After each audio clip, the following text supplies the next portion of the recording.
Son cosas maravillosas, como dice siempre el pastor. El que vino cansado, sea fortalecido. El que vino enfermo, sea sanado. El que ha pecado, sea perdonado. ¿Por qué? Porque eso puede pasar acá, hermano. Eso puede pasar acá. Pero tenemos que cosa hacer nosotros, entregarnos. Entregarnos a lo que se hace aquí, en este lugar. Olvidarnos, tratar de poner nuestra mente aquí, concentrarnos aquí, y Dios nos va, cierto, a ir perdonando, sanando, y vamos a ver ese milagro que puede ocurrir en nuestras vidas. Entonces, amados hermanos, los jueves que me toca predicar a mí, ustedes saben, estamos en una serie que es similar a la que el pastor está predicando también el día domingo, por nombre similar, pero el Señor nos guía de forma diferente, ¿cierto? Como su congregación quiere, como Dios quiere hablarle a su pueblo. Y estábamos viendo, ¿cierto?, diferentes atributos del Señor. Hemos visto la misericordia, el conocimiento de Dios. Hemos visto varios atributos en estas semanas, del día jueves que me toca. Y hemos estado un poco detenidos en la providencia del Señor. Con este es la cuarta parte de este maravilloso atributo del Señor, o cómo Él se mueve en medio de su pueblo. Y aquí estamos aún. Creo que falta uno más. Hoy es la parte 4. Y estábamos detenidos también en la pregunta número 18 del Catecismo Mayor de Westminster. La pregunta dice lo siguiente: ¿cuáles son las obras de la providencia de Dios? Esa es la pregunta. ¿Cuáles son las obras de la providencia de Dios? La respuesta que nos da el Catecismo es la siguiente: las obras de la providencia de Dios son aquellas con las que de manera santa, sabia y poderosa Dios gobierna a todas sus criaturas, así como a todas las acciones de estas. Dios gobierna a todas sus criaturas, no solo a su pueblo, a todas sus criaturas y también todas las acciones.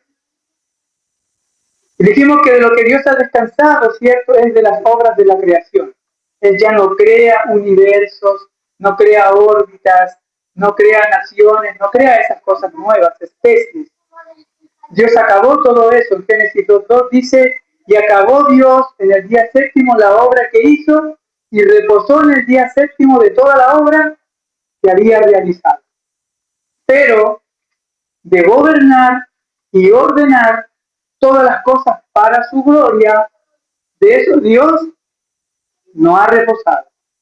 Dios sigue trabajando. Dios sigue obrando. Aún nuestro Señor Jesucristo está activo. Él está a la diestra del Padre y dice su palabra que Él intercede. Que Él intercede por nosotros. Entonces,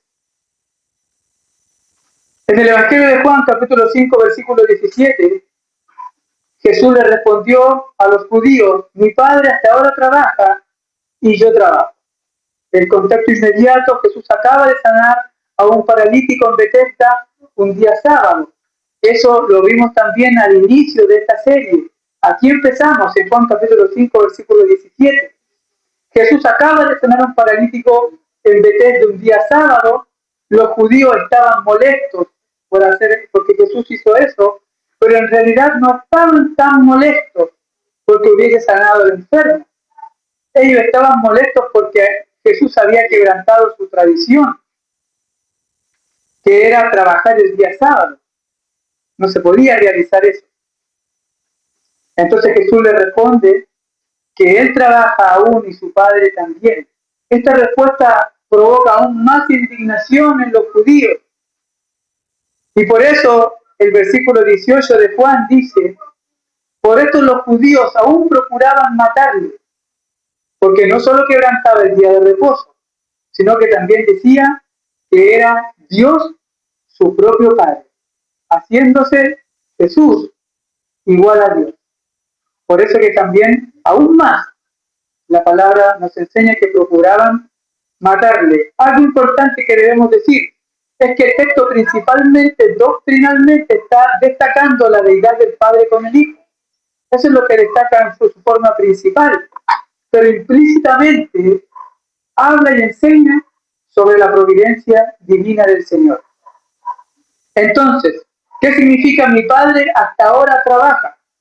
En Génesis 2.2 leemos que Dios acabó en el día séptimo la obra que hizo y reposó. Entonces surge la pregunta de inmediato: si Dios reposó, ¿por qué Jesús dice que su Padre trabaja y que Él también trabaja? La respuesta a esa pregunta hace distinción a dos obras de Dios. Una es la obra de la creación y dos, las obras de la providencia. La obra de la creación Dios la terminó. Como dijimos, ya no crea nuevas especies. Dios no sigue creando universos. La creación quedó completa. Génesis 2.2. La segunda obra a lo que implica el versículo, la obra de la providencia. Dios nunca ha dejado ni ha cesado de sostener el universo. Dios nunca ha dejado de sostener el universo. Dios gobierna aún completamente toda la historia, dando vida, preservando a todas sus criaturas y controlando cada acontecimiento. Yo no sé si eso logra caer en nuestra cabeza aún viendo las cosas que pasan en el mundo. Es medio difícil, pero Dios, amados hermanos, sigue gobernando todas las cosas.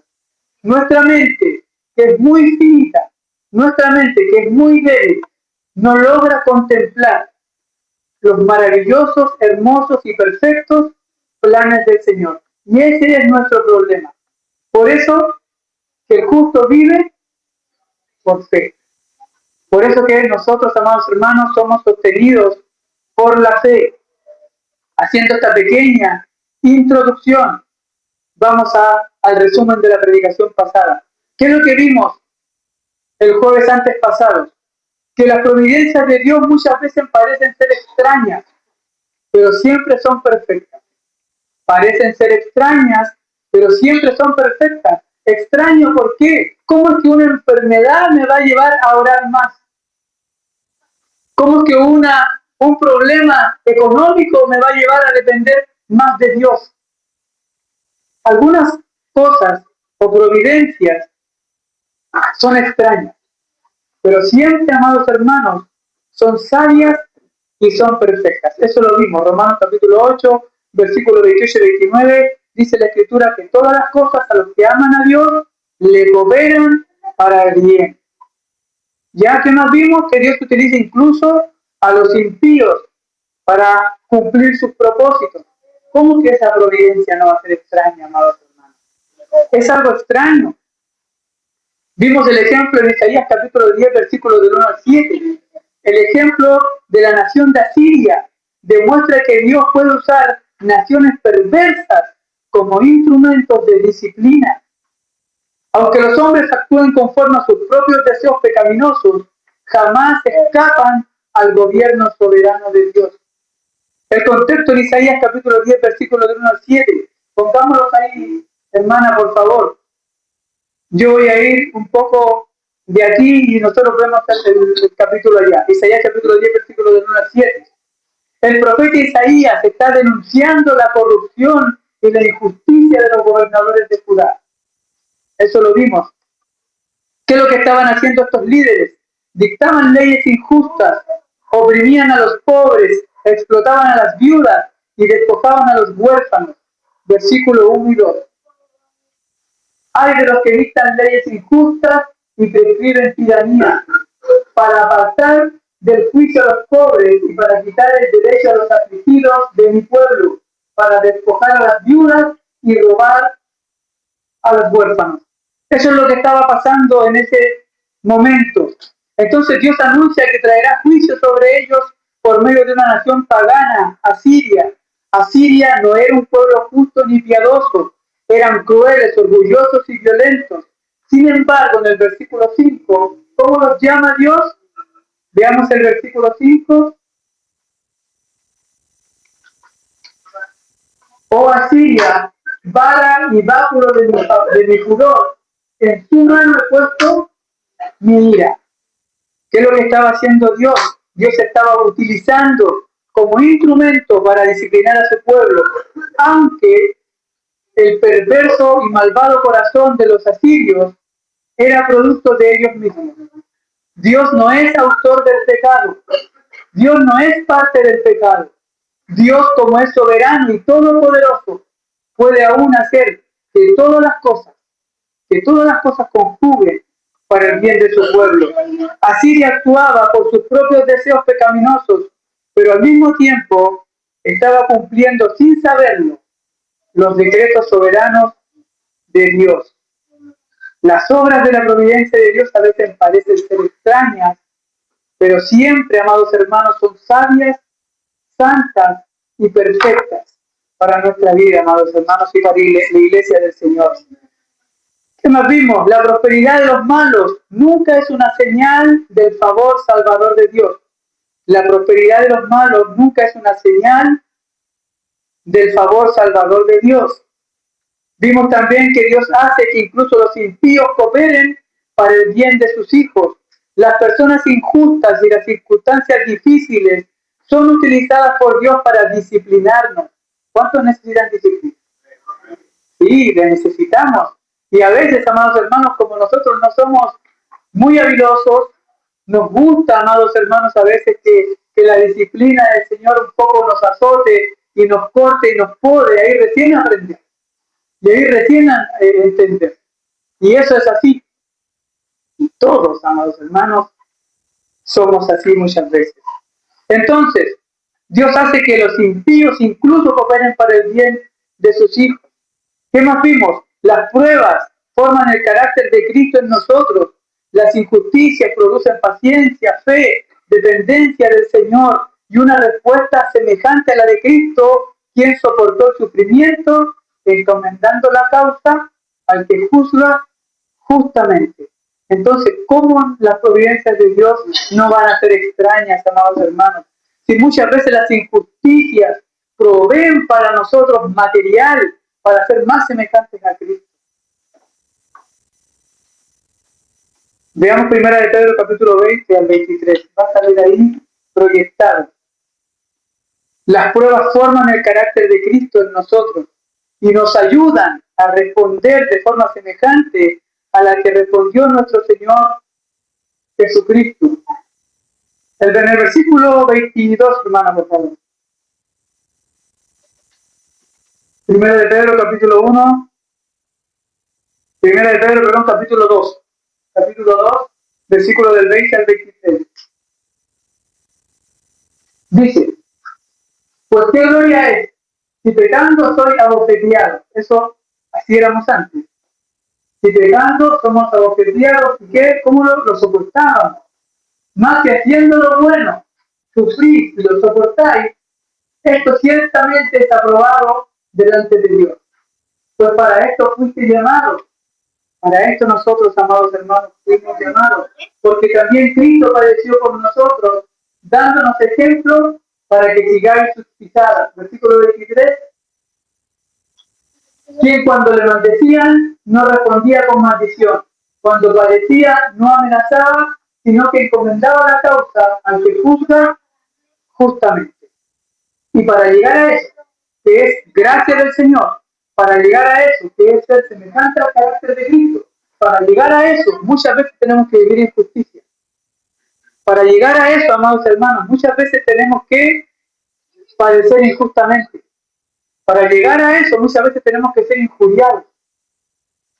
Para poder llegar a responder como respondía nuestro Señor Jesucristo. Entonces, Dios provee a veces providencias extrañas y nos pone en lugares difíciles donde nuestro carácter sea formado a la imagen del carácter suyo. Dios nunca pierde el control de las acciones de los hombres. Eso también lo vimos. Dios nunca pierde el control de las acciones de los hombres. Aunque los impíos planeen hacer el mal, Dios dirige esas mismas acciones para cumplir propósitos santos. Así ocurrió en la vida de José y en la crucifixión de nuestro Señor Jesucristo, donde la maldad humana estuvo completamente sometida al plan soberano del Señor. ¿Se acuerdan de la historia de José? Cómo la maldad de sus hermanos los llevó a tirarlo a un pozo y los fue a venderlo como esclavo a Egipto, ahí la maldad humana se dio en su mayor plenitud. Pero todo eso estaba gobernado bajo el plan soberano del Señor. Lo mismo la crucifixión de nuestro Señor Jesucristo. ¿Cómo que las cosas no pueden ser extrañas, amados hermanos? Si nosotros estamos viviendo algunas cosas difíciles, como decía nuestro hermano, tratar de ver la luz. José sabía que Dios estaba con él. José estaba viviendo momentos difíciles, pero aún así sabía que Dios estaba con él.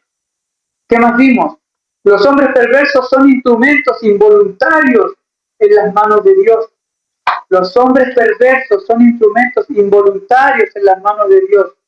Como enseña Agustín de Hipona y Juan Calvino, los impíos no buscan beneficiar al pueblo de Dios.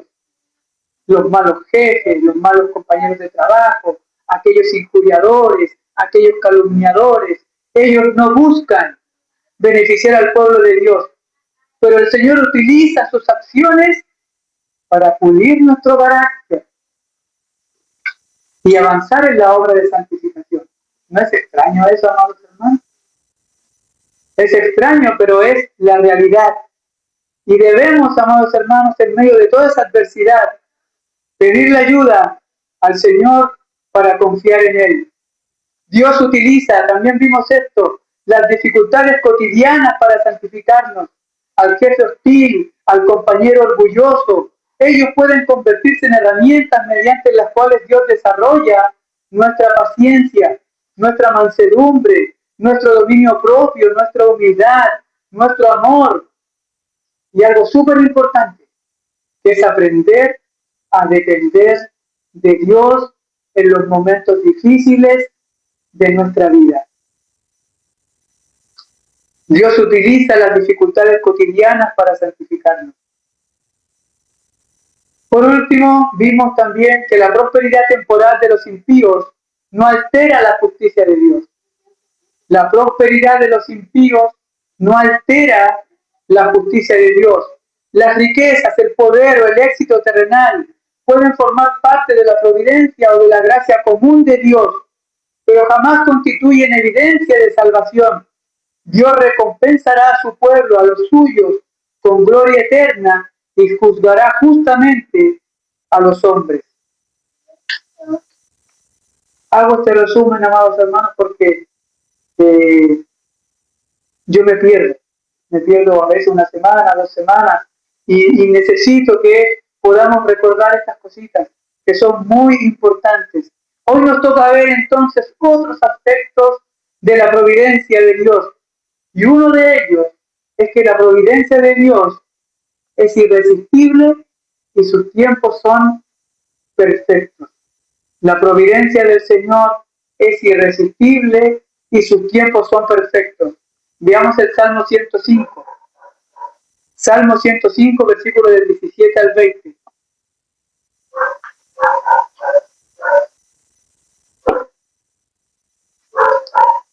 Un salmo hablando de José.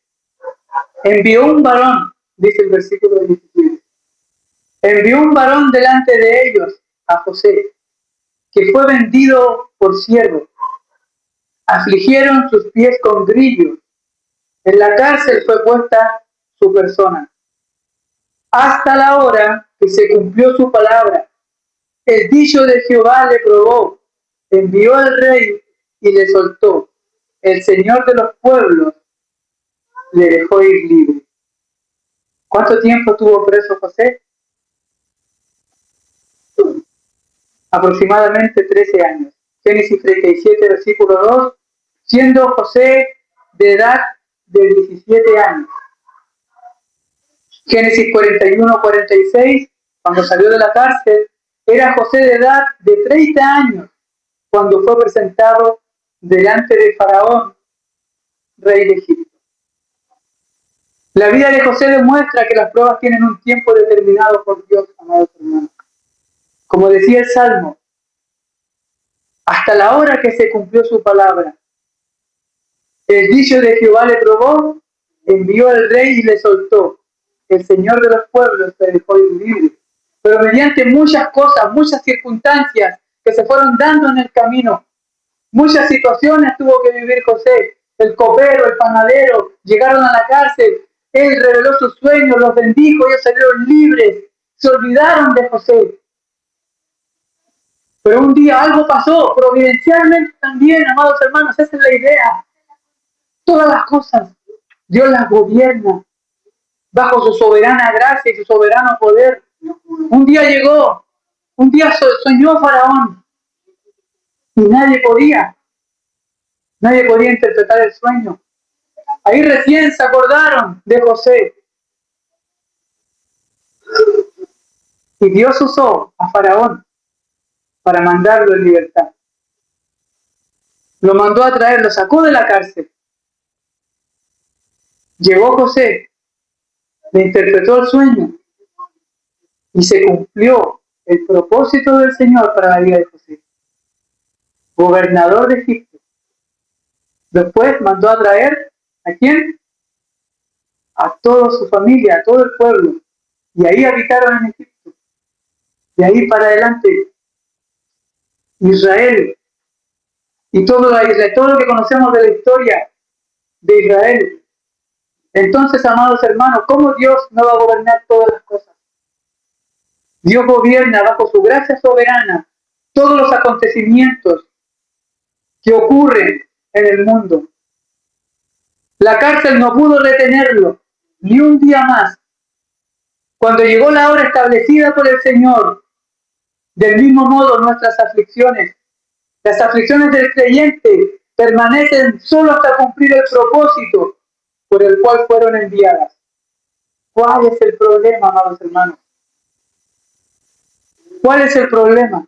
¿Por qué tanto tiempo en una situación? Porque no aprendimos. Es porque no aprendimos. Y Dios de una u otra forma, dale. ¿Naciste de nuevo? Sí, naciste de nuevo. Eres una nueva criatura. Pero Dios tiene que hacerte madurar. Dios tiene que formar tu carácter. Nuestro carácter.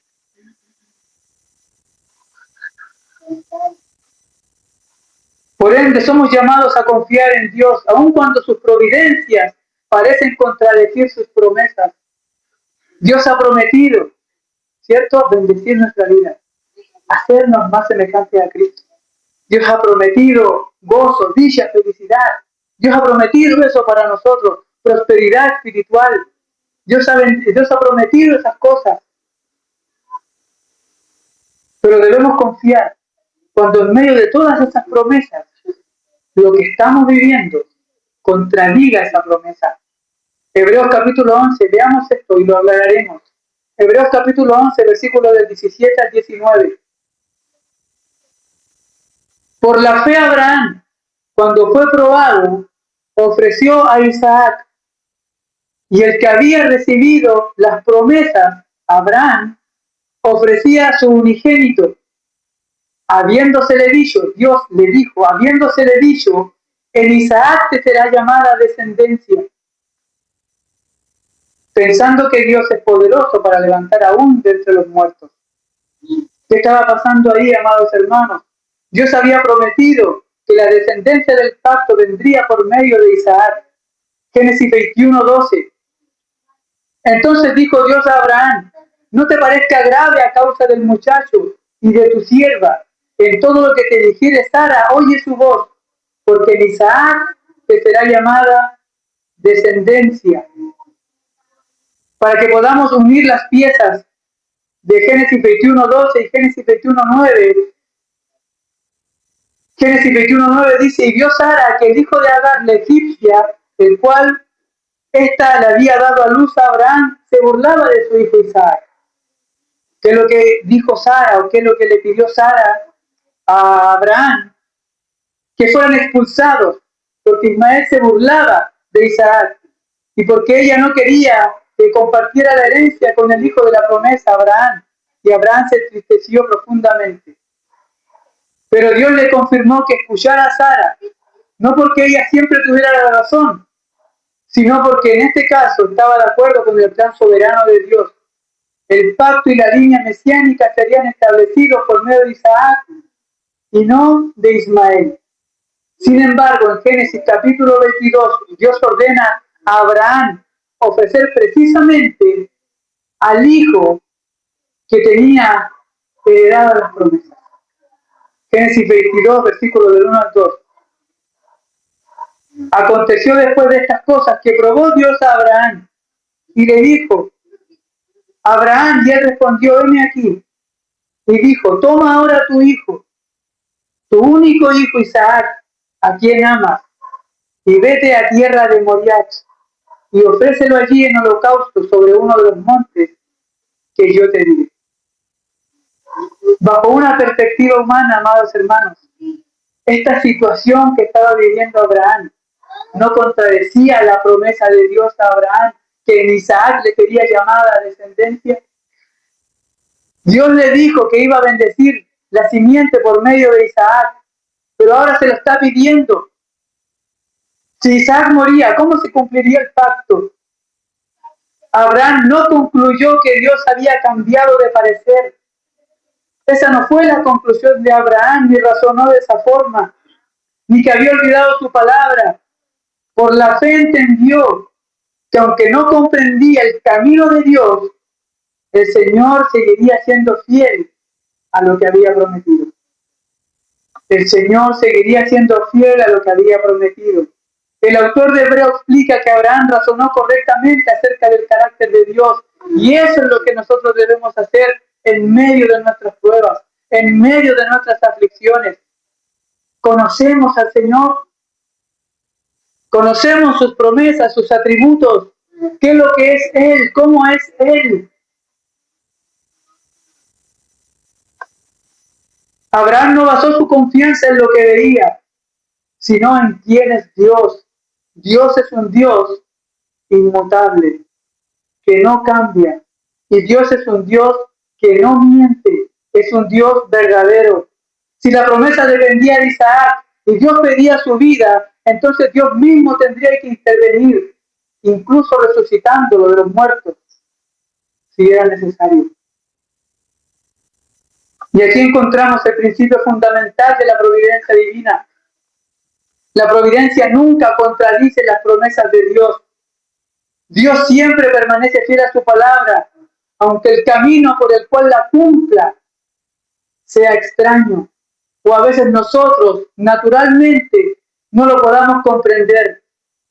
Juan Calvino dijo al comentar el pasaje: la fe se apoya en la promesa de Dios, aun cuando todas las circunstancias parecen oponerse a ella.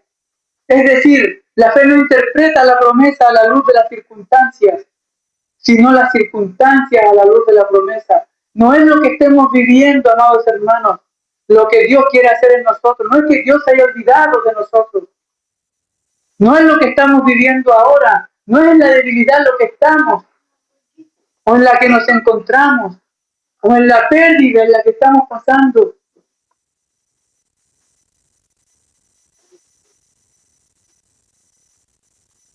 Nosotros debemos seguir como Job.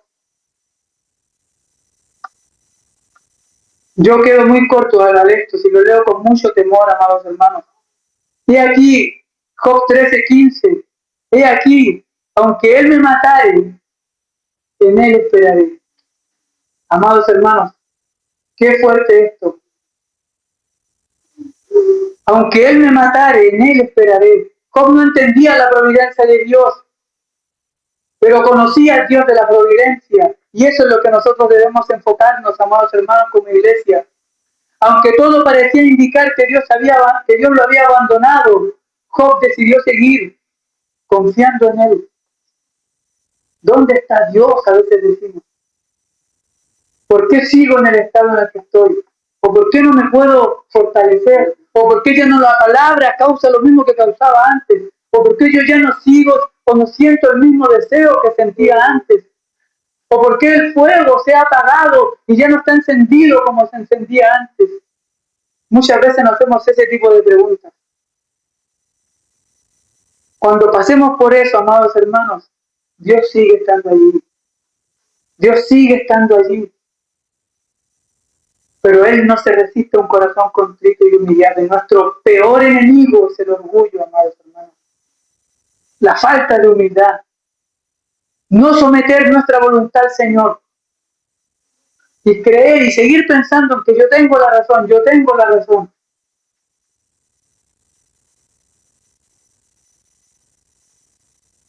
Otro ejemplo. José recibió sueños donde Dios le prometía exaltación. José recibió sueños donde Dios le prometía exaltación. Génesis 37.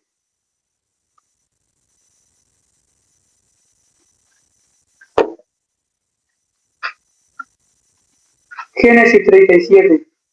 Y soñó José un sueño y lo contó a sus hermanos. Y ellos llegaron a aborrecerle más todavía. Y él les dijo: oíd ahora este sueño que he soñado. He aquí que atábamos manojos en medio del campo. He aquí que mi manojo se levantaba y estaba derecho, y que vuestros manojos estaban alrededor, y que se inclinaban al mío. Le respondieron sus hermanos: ¿reinarás tú sobre nosotros o señorearás sobre nosotros? Y le aborrecieron aún más a causa de sus sueños y sus palabras. Soñó José otro sueño y lo contó a sus hermanos diciendo: he aquí he soñado otro sueño, que el sol y la luna y 11 estrellas se inclinaban a mí. Y lo contó a su padre y a sus hermanos. Y su padre le reprendió y le dijo: ¿Qué sueño es este que soñaste? ¿Acaso vendremos yo y tu madre y tus hermanos a postrarnos delante de ti? José había soñado que Dios lo exaltaba por medio de su familia. Qué lindo sueño había soñado José, pero él no sabía lo que iba a pasar para que ese sueño se cumpliera. Era un lindo sueño, pero la providencia de Dios llevó a José a un pozo. La providencia de Dios llevó a José a una esclavitud.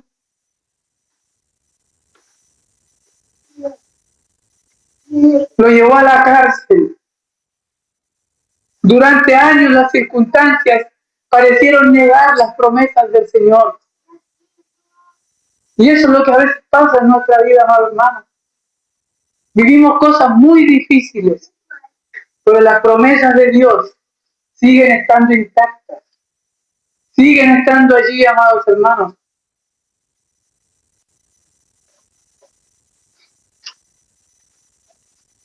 Cada una de esas providencias era precisamente el medio por el cual Dios cumpliría lo que había prometido.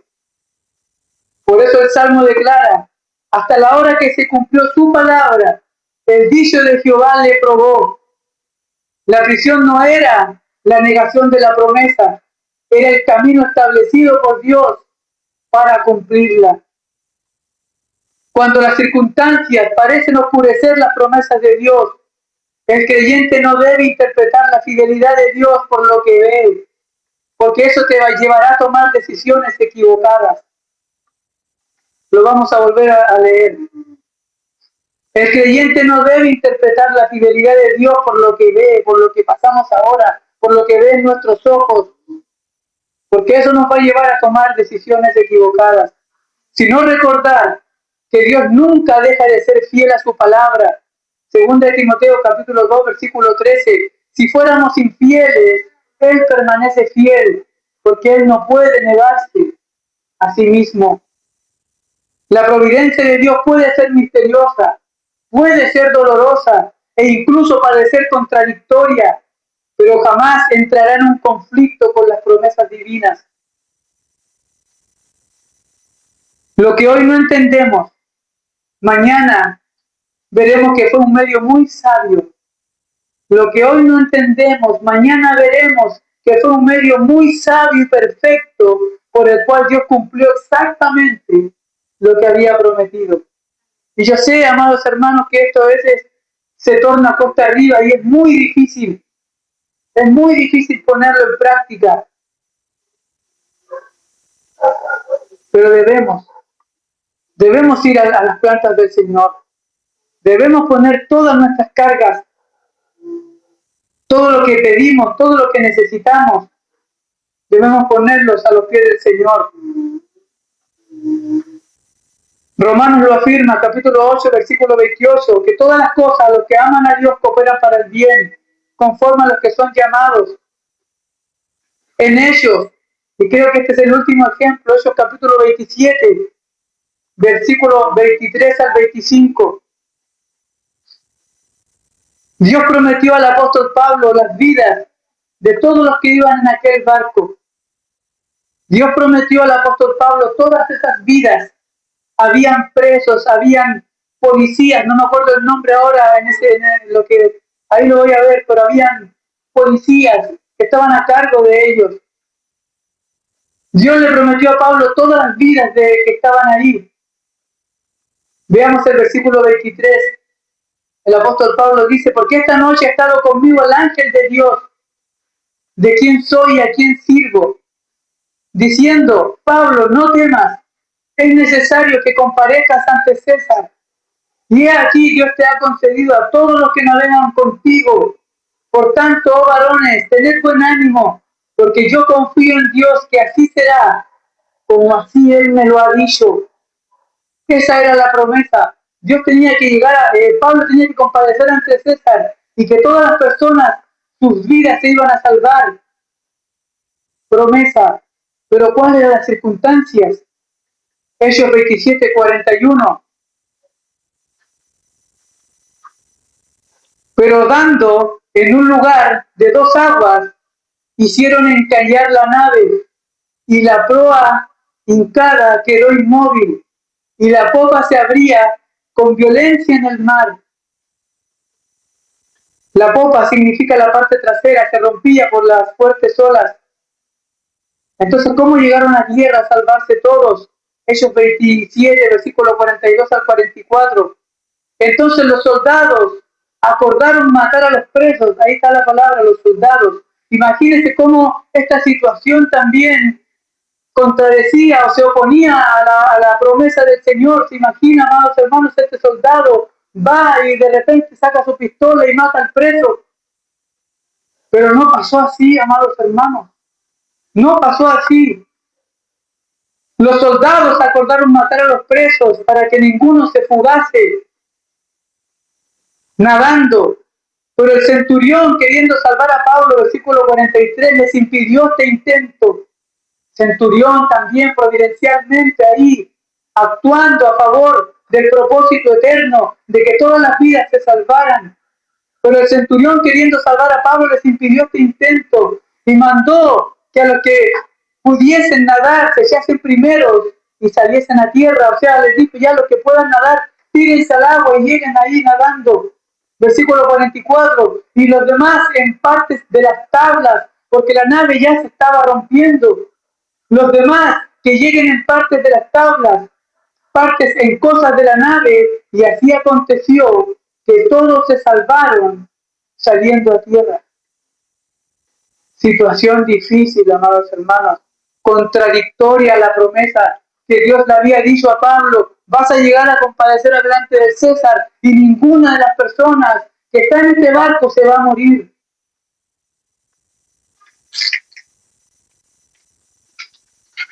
Así cumplió Dios su promesa y todos llegaron a tierra a salvo. Todos. La providencia de Dios en este lado de la vida, amados hermanos, tiene un tipo de mezcla entre clara y oscura, dulce y amarga. Así cantaba David el Salmo 101, versículo 1. Misericordia y juicio cantaré, a ti cantaré yo, oh Jehová, es lo que cantaba el hermano Ángelo. Misericordia y juicio, aunque estemos pasando los momentos más difíciles, a ti sea la gloria, Señor. A ti sea la gloria. Él es el que mantiene en funcionamiento, amados hermanos, todos los engranajes de la creación. Todos. Las cosas más chicas, las cosas más grandes. Todo el Señor lo gobierna con su sabio poder y sabiduría. Oremos al Señor.